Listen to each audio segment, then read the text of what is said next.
Thank you everyone for joining us today. My name is Daniel Hernandez, and I have the pleasure of serving as the Regional President for Region 9 here at the HMBA and participating in today's panel. I'd like to introduce everyone that's here. We have Claude Decloux from LawPay. He's the National Director of Education and Ethics. We have Cesar Esteda from Newark, New Jersey. He is an immigration attorney and owns his own practice. And then we have Rosemarin Belliard, also an immigration attorney with her own practice out of New York. And so to get today's conversation started, I wanted to share a little bit about the history of AI. And, I think sometimes we think that AI just popped up yesterday, and it truly hasn't. AI began in the 1950s as a concept, and there were actually conferences going on from then, talking about AI and computers basically doing things on behalf of humans and simulating a human. And so at the turn of the new century, AI became more prominent. And I don't know if a lot of you remember, but like IBM created that computer that was able to be that famous chess player, right? And that was a form of AI.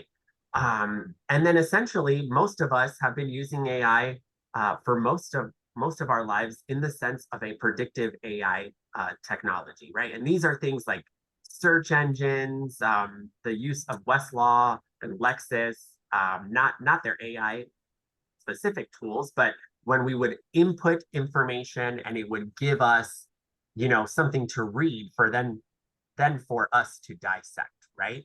And now we have generative AI, and this is what I think we all think about when we hear the word AI. It's a computer actually doing something for us that we've asked, right? And so think the chat GPTs and the like. And so essentially what this technology does is it allows us to just ask it a question and then it will give us a response. For example, this week I asked a co-pilot what I should be for Halloween, and it gave me many different examples of things that I could dress up as, right? And so it's a really interesting use of technology, because before I would have probably done a couple Google searches and gone through and swifted through websites, right? And now I don't have to do that anymore. A computer can actually tell me, hey, these are the 5 most, used or trending costumes going on right now this season for Halloween. And so with that, I'm going to pass it over to Cesar to ask a few questions of Claude. Well, I guess really what we're going to talk about, Claude, and maybe you can guide us here. We have this great tool that is putting us ease of use and access against our professional obligations, right? So our obligation to truthfulness, candor, our obligation of confidentiality, right? Some of this data is put on a server out there and it runs language models to predict what the next text is going to be.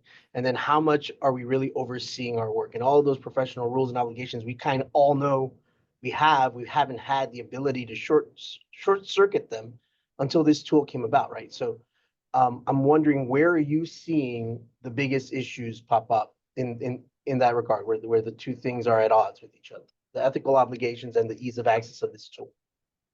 Well, I hate to say what everybody says, but that was a really good question. Don't you hate it when everybody asks a question? Oh, that was a really good question. And that was the horrible question. We practiced No, it before. That was a really good question, but I need to take you a little bit back a little bit further so we can talk about this. I'm way older than the rest of you, and I remember watching Star Trek in 1966, and they would say computer, and they would ask it a question. We were always going, "Ah, that's so cool! The computer's going to be able to answer that question." And now it's clear that this is going to take over every profession, not just the legal profession, but we have different opportunities. And we have different duties, because remember, in between us and our clients, the fiduciary duty really means the client's always right unless we explain to them what is going on. And then we have duties to the rule of law too. We have to the courts to make sure that we are doing things correctly and informing them on what we were using. So, and also remember that we are always, as a profession, looking for shortcut tools. Remember how everybody said, as soon as we got word processing. Oh my God, it's going to cut our daytime in half. We'll be able to do twice as much work in half the time. That hasn't turned out exactly like we wanted to. And then when we have these tools, when we could do this on computers, none of us thought when I've been a lawyer for 47 years with a very, very wide and active practice. I'm board certified. I'm licensed in 3 states, Texas, Colorado, and California, and I'm board certified in both civil trial law, which means I've done a ton of jury trials, and civil appellate law. You can't even take that advanced exam until you have 15 published opinions with your name as counsel for those. And so research has been a part of my whole career. And the idea that now at the very end of my career, they're inventing this stuff, I want to scream because, you spend all that hour in the libraries learning how to do that. And now you don't even have those books anymore. They're in a dumpster somewhere. You have to do everything online. So, but let's go back to our duties. We have a duty of candor and fiduciary duty for all of you other Catholic school kids. Uberrima fides, the good Latin word meaning overriding faithfulness. What that means is that I have told so many law students and other lawyers that communication is the most important word in the practice of law. We are problem solvers. People come to us to solve their problems. People come to us, as both Caesar and Rosemary know, in other languages, and they want you to solve their problems. And you have to make sure you communicate all the time in a way that they understand. Okay, but what does that have to do with AI? AI right now it's going well, it's being generated, but one of the big problems, which doesn't involve practice of law, is the amount of electricity it's going to take to create these monstrous things. The other thing is, and I'm very proud of this, of course, that the ChatGPT engineers left ChatGPT to form Anthropic. Anthropic says we need to have a moral, ethical AI. And of course, they called it Claude because there's no more moral or ethical person than I am, clearly. At any rate, so that's what we need. We need them to, have something that we can depend on. Now, so far, it's coming along, and I'm not one of those people that says, no, we should go back to the buggy whip and not use cars, but you still have to make sure you're not getting errors and false information from it. And we will get better, just like we all got better at typing our own stuff, which we never planned to do on a keyboard. We will get better at training it to give us the information we want. Now, but what do we do in the meantime, Caesar, and Daniel, what we see federal courts are doing are saying, we're going to make you put an assertion at the end of each pleading that you did not use AI for this, or if you did, you have personally assured yourself that the case citations are real. And they're going to require you to do that because if they find out through their briefing clerks that these are fake cases, you're going to be in big trouble. And so they're trying to send that message. We're not confident that AI will do it. It will at some point and in some time, but again, it's all a matter of training it. So what do you do between you and your client? Should you tell your client that you're using AI? I think you should. We've already learned through, research, through the big research, companies, that you can't charge if you say, well, this would have taken me 3 hours, but since I use this research tool, it only took me 30 minutes, I'll still charge 3 hours. Well, you can't do that. That's not fair and reasonable. Remember, what's fair and reasonable is not what you charge, is what a judge thinks you should have charged in your community to do it. So even though, and I'll make up something, let's say you charge $500 an hour, but in your community, the going rate really for what you do and for your level of experience is about 300. The fact that your client agrees to pay you 500 doesn't make it assured in your courts that you'll be given $500 an hour just because your client agreed to pay it. It's what the normal thing is. So I guess it's a long way of saying we have to make sure when we're using it that we vouch for it ourselves and that it's giving us the right information, that we disclose to our client that we are using this new tool, and we will answer any questions about that they might have. I like your example of the word processor because that's the way I think we've all come to understand it.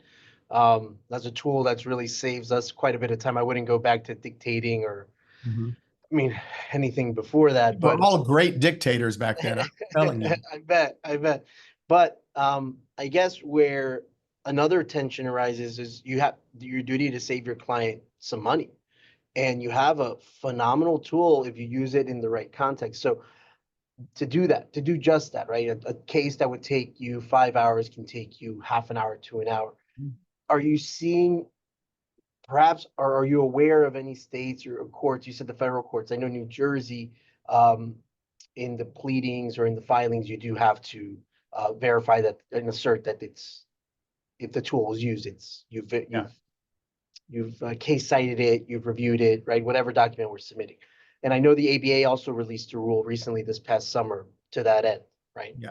Um, do you find, and given, 47 years is quite a bit of experience, have you seen other tools come up in the last 4 decades where it had the impact to change the profession so drastically? Well, computers generally where you could put in at the time a CD-ROM and look at all these cases without having to get out your Northeast Reporter second, and look at that. That all did it. But again, it's really part of telling your client what to expect that's going to help them. Yeah, that's a great question again. Yes, there are all sorts of new tools for shortcuts, but it doesn't stop me from still having to spend, 9 hours a day at the office. Does it any of you? Because, oh, I have this new, app, and so I can leave after 4 hours every day. Has that happened to you? If it has, please tell me what you're using and I'll buy it. It's not ChatGPT. But so I guess, have you seen or have you heard of certain perhaps tools that limit or seek to control that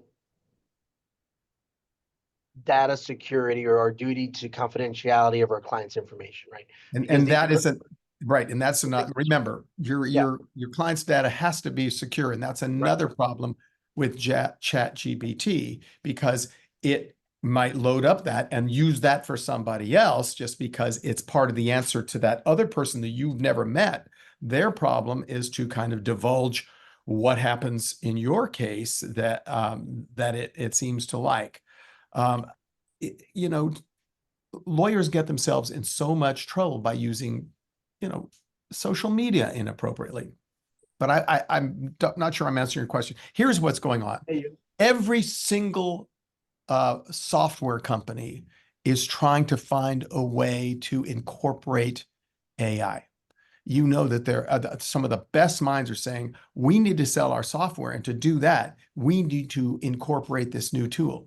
Not only that, I see people, and I mean this disparagingly, who use ChatGPT on their iPhones for everything, like, where can I find strawberry ice cream? Things like that that have nothing to do with the practice of law or anything else. So we have to be wary when we are using this that we don't lose our own skills. I mean, ask somebody, you guys again are probably 30 years younger than I am, but how many people don't know how to read a map anymore because you just plug in things? How many people can name the 5 last presidents of the United States? Well, you don't need to. You can, in 5 seconds, you can put it in Google and say, so your generation is extremely good at finding information. It's not good at knowing information.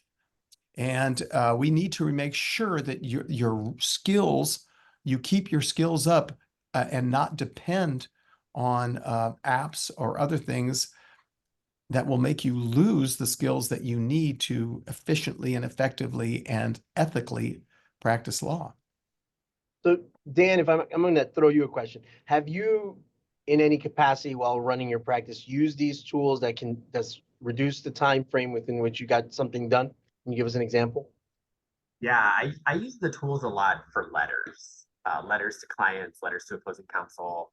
And one of the things I do is that I never write who it's to. I always say, like, help me write a letter to an opposing counsel. This is the issue. Or if maybe I have a settlement that I'm ready to propose, but I have 5 bullets written down, right?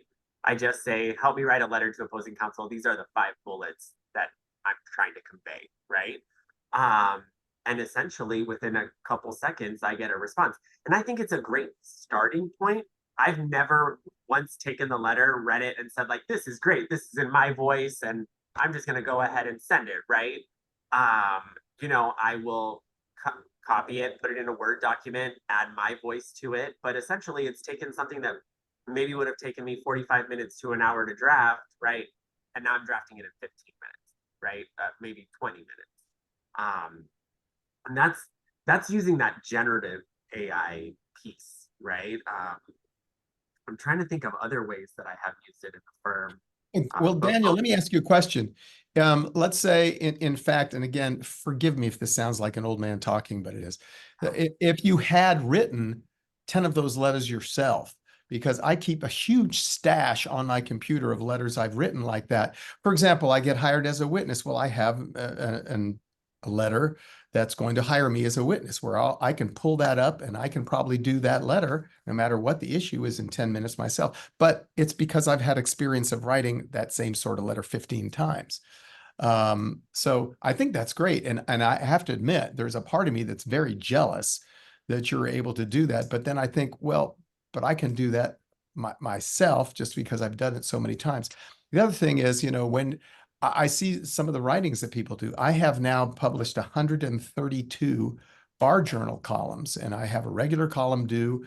It's going to be published in December, so it's due November 1st. So I already have, but it takes me about 8 drafts to get through it.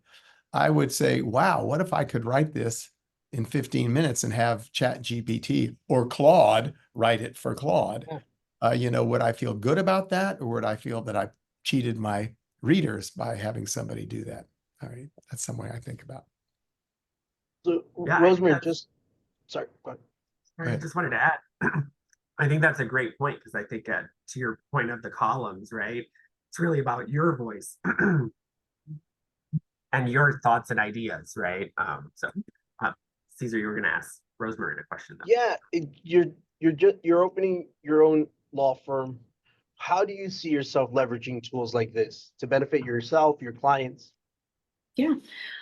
So a great question. After, of course, taking care of the foundational requirements of, establishing that niche area, making sure that all those compliance requirements have been established, and moving past the, building an online presence and leveraging those professional relationships, you find yourself in the space of, developing or creating more sophisticated attention and care to client services, and optimizing your operations. And in immigration law, compliance tracking, document management, case management, filing capabilities, and client reporting tools, those are sort of high-level administrative capabilities that work hand in hand with the knowledge aspect of running the practice. So, there are an endless amount of tools that are specifically tailored to immigration practice that help automate that. There's a lot of conversation about limitations with resources and this really important need to streamline operations, especially, as a solo practitioner. So that is something that, is important to embrace, but of course to do so in a very conservative and thorough way. And one of the ways to do that is doing your research, right? As I mentioned, there's so many different types of tools that are out there, and figuring out, what are the immediate needs, right? Kicking a firm off the ground. I would say the business development client pool access is in flux. It's in development, right? So there are so many needs that may be evolving or will be evolving throughout the next couple of months. So it's important to take inventory of that and take advantage of the options that each of these tools have. So there are companies that allow you to have free trials and take demos and get sort of like that user experience before you make a commitment. Those things are very important to take advantage of. There's also the aspect of, the balancing act of the value that each of these tools bring, and then of course costs, which is extremely important. There are times that, and I'll use an example, in the context of case management, there's a lot of case management applications or software tools that can be used by a variety of different practice areas. And then there are also those that are tailored specifically to immigration. So making a decision on that, outside of getting recommendations from fellow practitioners, looking at the actual reviews of the applications and the tools, those are things that can kind of provide further insight on how to make that decision. But when it comes to case management and billing, I think that those are the two that seem the more in need, just given the realities of how immigration law is so intricate and how deadlines and different data is essential, not just for tracking internally, but to also ensure that, clients know exactly where they are and have transparency on the process. There are tons of other examples, but I'll stop there. Are you familiar or have you heard at all USCIS's pilot program for integrating AI to process like the 4.3 million applications that are about the I backlog? have. Okay. I have to tell you, my heart goes out to you immigration attorneys. I do once a year, I do a national, just for the rest of the lawyers, saying what every lawyer should know about immigration law, and the whole point is demonstrating how backlogged it is, how difficult it is. And I ask this question, how long do you think it should take somebody who is motivated and good, who wants to be a citizen? How long should that process take? And then I show them how long it really is in real life, and people are blown away by that. I do a lot of consulting for immigration terms. Now, let me ask you though, you're all young lawyers, and what do you see that the needs that you have that AI can handle? What, Cesar, just think, if I could use AI for X, you go first, Cesar. Virtual receptionist. Because you can very quickly give it guardrails. We probably already do it for our standard operating procedures for receptionists. So if you give it the little guardrails, it fills out a little form on whatever language you choose, whether German, French, or Spanish, or English, or Argentinian Spanish, whatever what have you. You can train your own language models, which I'm already playing with these toys, so I'm really having a lot of fun.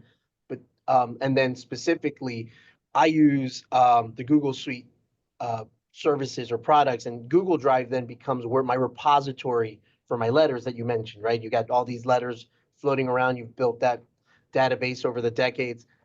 The Drive has a tool where you searches only in your drive that's private to you, and you can say cobble together a letter between these two samples that I've identified and see what the tool can draft up. I think those were two tools that I'm really excited about to save me quite a bit of time just using my existing data, my existing database of client letters or client forms or notifications to clients, and then also to save some time for my staff. We claw back those 5-10 minutes per task. You can have an extra couple hours at the end of the day to really feel productive. Daniel, what would best serve your needs right now if it was an AI tool? Yeah. I just learned yesterday, because this technology just keeps on evolving, is just how much in both the Lexis AI tool and the Westlaw AI tool, how they can actually search through documents for you, which I think is just a phenomenal thing, especially in my area of law. I do practice family law. I'll have clients tell me, like, I want you to, we need to go through thousands of text messages between me and my soon-to-be ex, right? Yeah. And it's all about the children. And it's so crazy. I just learned yesterday that you can upload all these text messages, and then you can literally say, like, help me find conversations where one party was mean to the other party, right? And that will come up, right? And it's for me, that kind of review, it just takes so long to go through that, all the manpower that it could take, and all that's being saved here. So a tool like that is phenomenal, I think. We had, oh, and first, Rosemarin, do you have a answer to that? What would you like to do? What would it, same question or same answer? Yeah, no worries. So I guess given where I am, in the very preliminary stages of laying the foundation of the practice, marketing and knowledge, the development of knowledge resources. I think that, I mentioned online presence and the importance of establishing that, but also disseminating information that isn't necessarily legal advice, but can be helpful for clients who are trying to figure out what exactly it is that they're looking for in an attorney. I have found that helpful, and having been practicing immigration law for almost 8 years now, and working in big and mid-sized firms, I have always found that adds a nice level of client service, of an additional layer of support. So, leveraging tools that could kind of help automate that, because as you know, immigration is ever changing. And I don't see that coming to an end in the next couple of weeks, So I think that, that would be helpful for sure. Well, let me weigh in here too. I serve as an expert witness a lot, and I always have to read these. There was a big patent case, and I had to read maybe around 2,600 pages of depositions to give my ethics opinion. And I would have loved it if somebody would do that. But again, I would feel like maybe the AI is going to miss something that's really important that I need to know about. And so I make these notes. We did get a question that I want to answer. A question from attendee. Would you say that the time required to verify or check the AI results that you get is for accuracy is billable at your normal rate, or does it have to be at a low rate? I said, no. The simple answer is if it requires a lawyer to do that, then yes, I'm all over that. That ought to be at a normal rate. If you're doing the hard work of you've gotten this wonderful result, but you want to make sure those cases are real, I don't have any problem with that being at the lawyer's rate. But that's just me talking. I'm not in charge of the world. Yeah, so I think those. I'm also not in charge of the world, by the way. Pardon? I was just saying, I'm also not in charge of the world. I'm not an ethics expert, but that sounds pretty ethical to me, what you just shared. So if a lawyer's doing the work and a lawyer, it was required. Yeah. It was interesting because somebody would just say, because now they're all digital, I could have just loaded up to AI. You read this for me and tell me what it says. Well, no, but I'm looking for specific disciplinary ethical things that the AI might not know about. And we actually have a case in Texas where the lawyer was disciplined. He said, look, you could have easily found out about this if you had just checked, social media, that your juror there was against the insurance company, has actually had a whole group that hates that insurance company, and he should have been struck and you should have been able to find him. So I know that this is going to be ramped up. So we are going to have to learn to use these tools, whether we like it or not.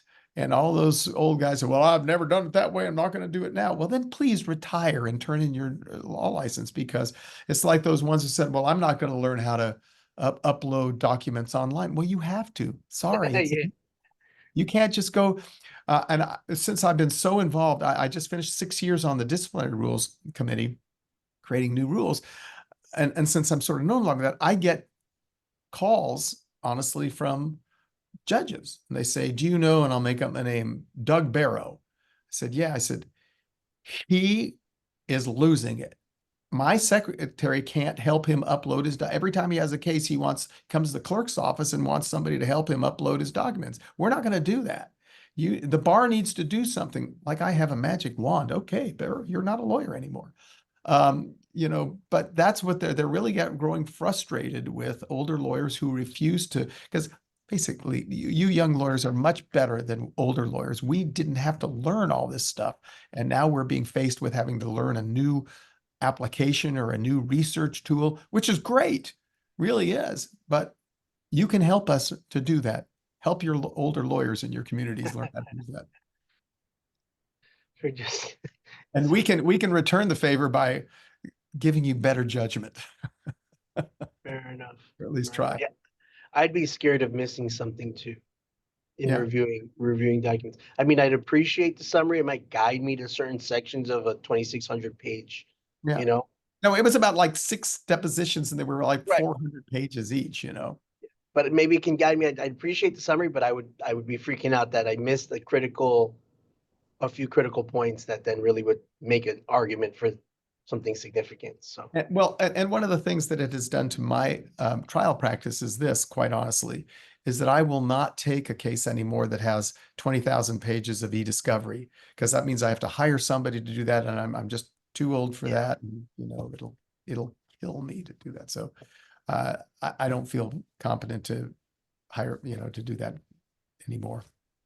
But we all have to do that. And I always say to you, young lawyers, to help the older lawyers through that and use us as mentors. The article that I am coming out with that's going to be published is on the importance of mentorship, especially for young lawyers. And mentorship is not new. It's been going on for 10,000 years. You know, when they built the pyramids, the young stone cutters learned from the old stone cutters how to cut those stones, and the old engineers on how to do angles, and, you know, and lawyers, especially post pandemic, are not getting the mentorship because they don't go to the law office. You know, they work out of their homes and they don't have anybody. And it's not the planned meeting with an older lawyer. It's just walking into his or her office and say, Betty, you've handled one of these cases. How do you do this? That's where the real, or watching or hearing how the older lawyers, you know, treat people or handle things is always a great experience. I know that you all are going to be the pioneers in using AI, and you're going to have to mark up your mistakes and help people to understand the mistakes that we made going forward with this AI and things that you've experienced. And that's the absolute best thing you can do. You know, I know this is a little bit off the topic, but it's important for all of us as a profession. We have a very highly stressful profession. You have millions of things to think about all the time. We're worried about, you know, this ubiquitous deadlines that we're going to miss this day. You know, you didn't do the response brief on time. Oh, I missed that. I have to ask permission of the court now to file this document. So the best thing we can do is help others. We have found no matter how stressed you are, it lowers your stress to help other lawyers learn things.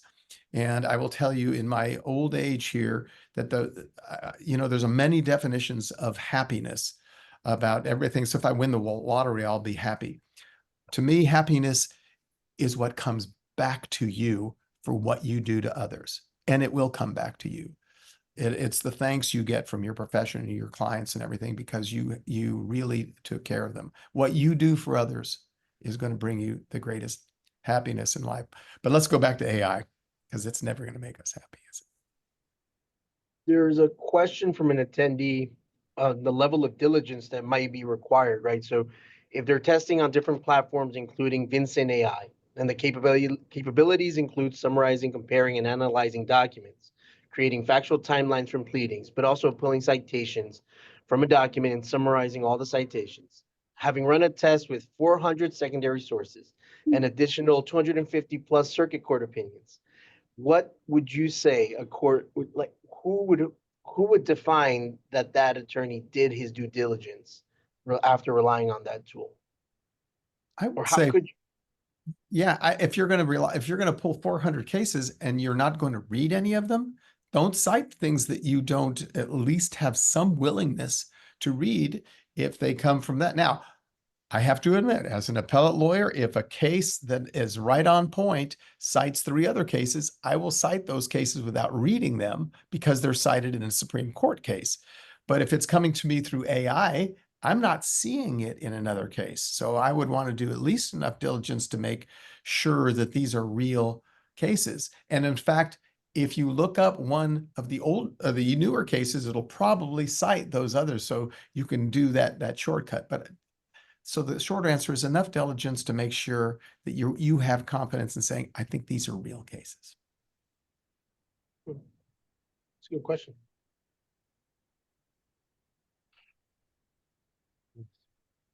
Okay, Caesar, take it away. Yeah. So really what I'm excited about is the ease of use and the cost savings for a small solo firm. If I'm being very honest, that is a very real consideration for someone who's just trying to leverage the tools and claw back some time so that you can give your client good service. You find the time to review what you need to review because we're all overwhelmed with emails. So and one of the tools that I've kind of been excited about is locally run AI tools. So in-house, you'd have them in your server because then you could do away with the concerns for sharing client data outside the walls of your law firm. You can if your network is secure enough, you can, or as secure as it was before you brought the tool indoors, you would then have those capabilities within a secure environment. And then by limiting it to physical space, I feel it also reduces the risk of someone getting access to your system and then running amok with it, right? Because if it's all online and someone has access to your password and that sort of thing. That's for me where I find the most value in these AI tools. And I mentioned before, an AI receptionist would be really something meaningful because it would be an assistant for my already overwhelmed receptionist. It would be a tool to bring in not only new business, but also current clients and managing that. So if I'm running these tools or I'm starting to build them out and I'm running these tools, where should I be most concerned for where I could run afoul, I guess. So I don't know what I don't know. Where do you find attorneys maybe misstep the most when they're doing these? Is not disclosing to clients, hey, we're using AI tools in this regard? Is it not disclosing to court? Is communications with the court then you're running afoul? Where do you think the pitfalls would be? Well, that's a moving target. If you're depending too early on AI without checking it, I think we're going to learn a lot in these years. And again, remember, there are some of the best minds in America trying to integrate AI tools into everything for you. So when it's like, for example, it's accepted practice now to use email, right?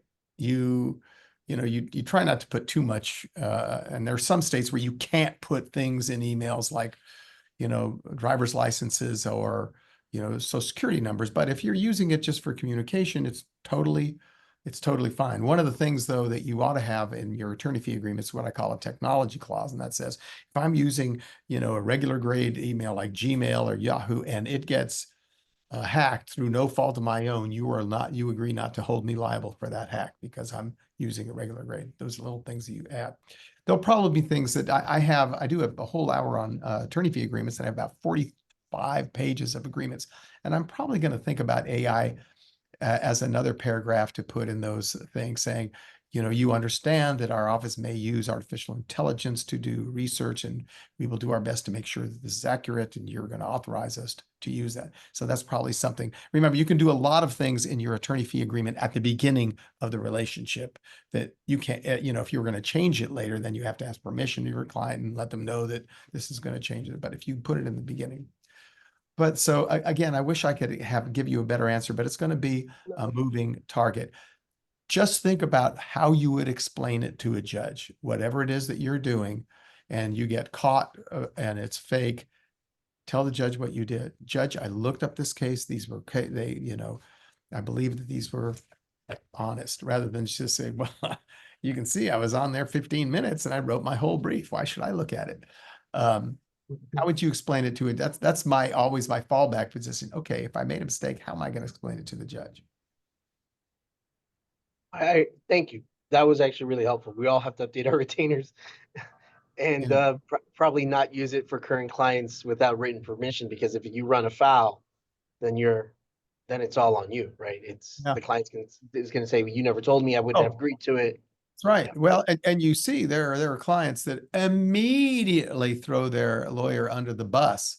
And that's the same clients who tell you to break the rules, to bend the rules a little bit, but then you get caught and they go, oh, well, he's the lawyer. I can think of one, I think his name's Trump, who does that all the time. Is always blaming his lawyer for what, but clearly, it was involved. Sorry, my politics are coming out. Apologize to the whole audience out there. No worries. I do want America to survive, I promise. Lawyers, we have tough skin. The client will throw you under the bus the moment something goes wrong. You know what? And it's such a great throw. it's the lawyer's fault. You know, look at everyone who touches that man. Look who's got disbarred, you know, Rudy Giuliani, you know, in disgrace for trying to help. And who got, Sure. I mean, there's quite a few lawyers, right? Those they don't play with the rules for professional conduct. We don't want to run afoul of any RPC because we all make our livelihood of our licenses, and I'm sure we all worked really hard to get them. now So in your district, what states are covered in your district of this organization? Do you know? all 50, Oh, all 50. Okay, great. all 50. Because you know, I was going to say in New Jersey and, you know, they have, and in Texas and Colorado and other states, if you like bounce a check out of your trust account, they have to notify the bar automatically. And all of a sudden, and it's like, they don't even have to come and audit you. They can do it, you know, at distance and find out that it doesn't work. I think in New Jersey, you have to register your trust account. The bank notifies the state. That's right. That's, and same in Texas, Colorado, Florida, California. They, Oh, yeah. I think Florida thought of a rule first and everybody piled on. So that's a great rule. So you don't have to self-report. The bank is going to report if they're a part of the program. Right. That- The panel is, one of the attendees had a question. What's the panel's feeling on AI as a resource and specifically in discovery? Okay. However they use it, I mean, it's going to be where you're going to use that. So if it helps you to get to some, well, we're already sort of doing that, aren't we, with Google? You know, when we look up the opposing party and we find really incriminating things online about him or her, that's kind of AI. It's not AI in the sense that, you know, we have Claude talking to you. Look what I have found out about Mr. Giuliani. You know, but we're doing that anyway. And you know, it's that whole thing about that's happening. And we know that, for example, even in a jury trial, we can't expect younger jurors not to use their phones to look at the intersection. They're going to do that. Judges do that. Everybody does that to say, now you're on the jury. You're not allowed to look online about anything you're hearing. They're going to go, screw you. I'm going to go home and look this up immediately. And they are. And the judge will, and everybody else is too. So that's where we are. Are you guys using any tools for contract interpretation? That was another question from the attendees. Yeah, I have not started using those tools, but I have looked into it a lot. In family law, all we are is writing contracts all the time, between prenuptial agreements to marital settlement agreements, right? And I have looked into the tools. I've looked into some of the tools that are just added right into the Word. And both Lexis AI's tool, Westlaw AI's tool, and then there's one called Spellbook, and I think Law Geeks. All of those have contract related AI tools. I actually am a little concerned. I think, Claude, I'm going to take your approach here. I'm a little concerned to let AI read a contract that someone has paid me to read and review, right? And I think that's where my own view, right? Certainly this technology can help me, but do I want it in that way, right? Do I actually want to utilize it to help me review? I think if someone asked me to review a contract, I would personally review it, right? But if someone asked me to draft a contract, I may utilize certain AI technology to help me with it. Specifically, if I'm trying to write something in family law, I always try to write things in a neutral tone, right? And I think that's the beauty of both the contract style tools that you can use and just AI in general. You can ask it, what is my tone, right? Help me rewrite this to ensure that my tone is neutral, right? Things like that. Even in a contract, I think I've read some contracts before where I'm like, well, who would sign this, you know, because it's completely one-sided or something like that, right? And it's not so much that the terms are one-sided, it's the way that it is written. The tone of the contract makes it distasteful, right? And let me pile on exactly what you're saying, because you know, I too, I never thought I'd do any family law, and I've done hundreds now. And I've done in Austin, of course, you have the Dellionaires, as they call them, the people who invested in Dell, and so I've had to divide in a community property state, stock options and reserve stock units and all that kind of stuff. But you learn from doing that yourself over and over and over again. And again, it's kind of what I said earlier. It's great to have somebody help you write it, but unless you know what that means, and it might be a great clause it puts in there, but you don't know why it's in there until you leave it out of the next contract, and then you find out, oh no, now I can't enforce the non-compete clause because I didn't make it an essential term of the contract, and those sort of things you just learn over time. And a lot of time, bad experience is a really good experience because you'll never do that again. In those areas, that happens in trial all the time, where I've learned so much from every single trial I've been in, how to do it a little better. And the whole point of this is not to make the same mistake twice. But, I think in any sort of contract drafting, it's important to try to do it yourself. So I have all kinds of mental property agreements, short form, long form, and everything that I draft myself because I've done it so many times that no, they don't need this because that's blah, blah, blah. So you kind of know what to put into it based upon this couple's needs, right? Not a newlywed. Maybe usually you get them when they're in their 60s and it's second, marriage for both of them, and you have to do that. In Colorado, of course, they have they call it the signing bonus. Because unlike in most states, if the richer party, let's say, is worth $2 million, and then 2 years later he's worth $4 million, even if it was his or her separate property, it's still part of the marital estate. So you give the signing bonus, you give the person a lot of money up front, so they say you won't do that in this case. Interesting. Yeah. Peter, I wanted to jump in. I know that your firm uses a lot of AI technology in different ways of connecting tools to one another, which is something I've looked into a lot. But I think if you could talk a little bit about that in our last few minutes here. Sure. I mean, the reality is our firms, we need software developers. If you're building out a firm, and if you're at a big firm, you probably already have an IT team, whatever that means. But if you're tech savvy and tech friendly, we're not just talking about maintaining a server and running a network. We're talking about actual software that will save the team time.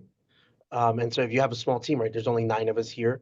If I can claw back 5-10 minutes per task by automating certain functions and building out reliable information on the back end, then that time all accrues for my staff, right? So at the end of the year, if I can shave 3 minutes, 5 minutes a day, you're getting back 8 hours a year for that one task.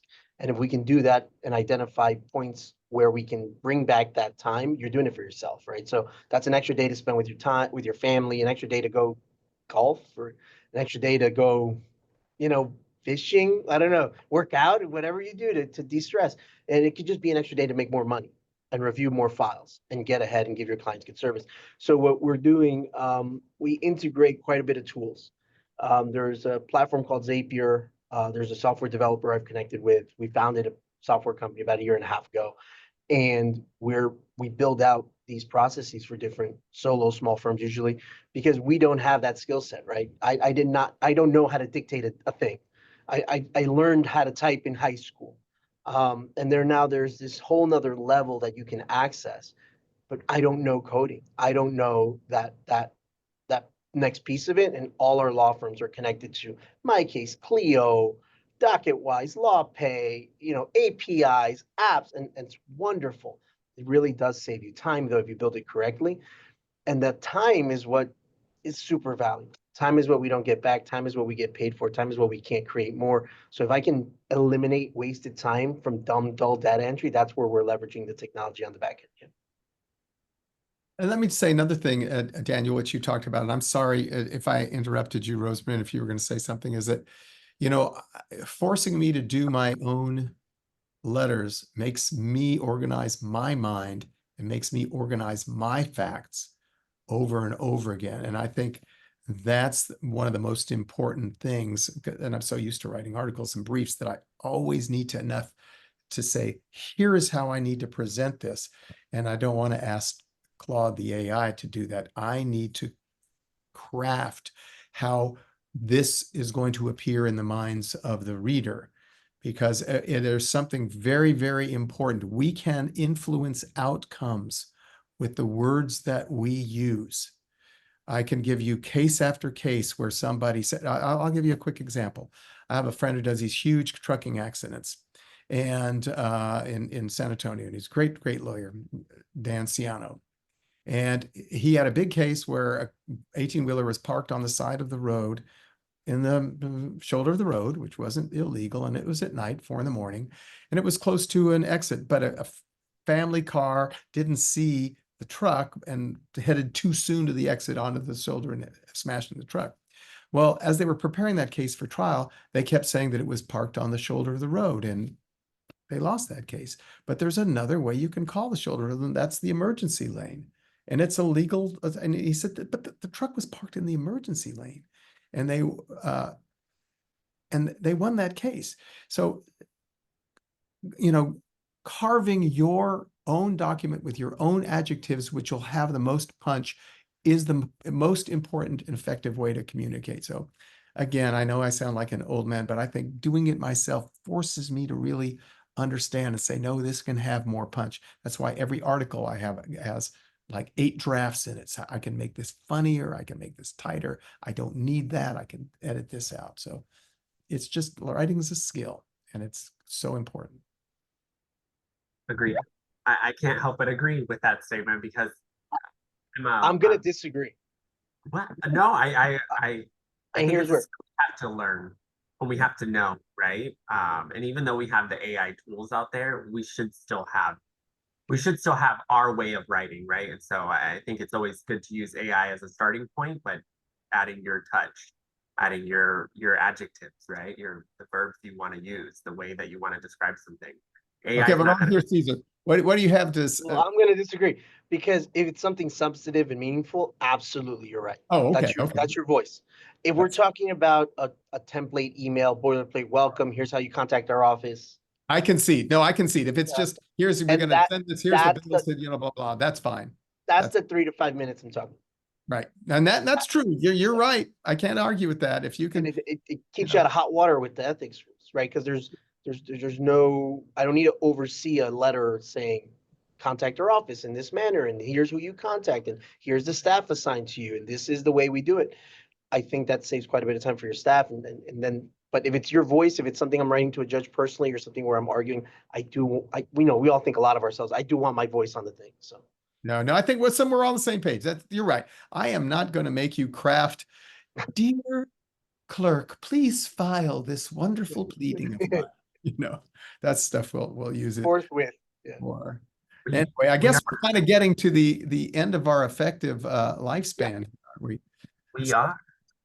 And Oh, actually, can was I just can I say one thing? Any of you out there, if you want to contact me with an ethics question, I love being the Dear Abby for lawyers around the country who just want to call me and say, "Hey, here's what's going on." I'm happy to get on the. So I have a very easy CLE email, claude@lawpay.com, and I will spend as much time with you just hashing something out or sending you a form that I mentioned or anything like that. It gives me great joy to help my lawyer colleagues around the country. Thank you. awesome. Well, we are at the very end here, and we were going to open it up to a little bit of Q&A. I know we've been taking some questions as we've been going here, but if anyone has any final questions that they want to type into the chat or into the Q&A piece here, we'd be happy to answer them. And if we were in person, I'd wait to see some hands raised, and then we'd be like, all right, no questions, but I'll give some time since we have to type these questions. Well, thank you all. I'm unfortunately going to have to leave in just a minute, but Claude at Law, if you have any questions. And Cesar and Rosmarin and Daniel Hernandez, it was a pleasure to be with you all today. And thank you for asking me. And if I can do anything for you, please feel free to give me a call. Thank you. Thank you so much.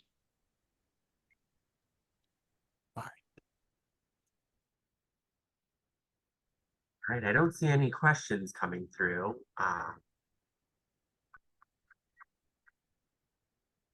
So with that, I guess we can go ahead and wrap this up. Thank you everyone for joining us. And I hope you learned a little bit about AI. Have an awesome evening.